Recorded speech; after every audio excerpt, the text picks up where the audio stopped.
Hello, in front of me I have Apple Watch Ultra and I'm gonna show you how to check for the system updates on this watch. First, let's wake up the screen on our watch. You can do it by pressing the Chrome button or the side button. Once you wake up the screen, press the Chrome button to open the menu.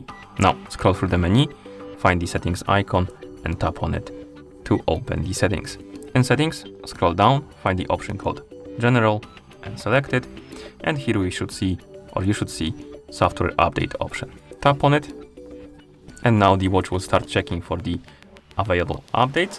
And if you have any updates available, you will be able to tap on the update button right here to update the watch immediately. Usually, the updates install automatically when you're not using your watch, but if you want to do it, you want to check and update it immediately, you can tap on this button right here.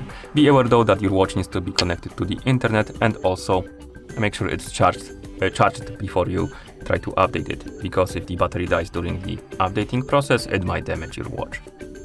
Okay, and once you're done, you can press the Chrome button a couple of times to go back to watch face. And that's how you check for the system updates on this watch. Thank you for watching.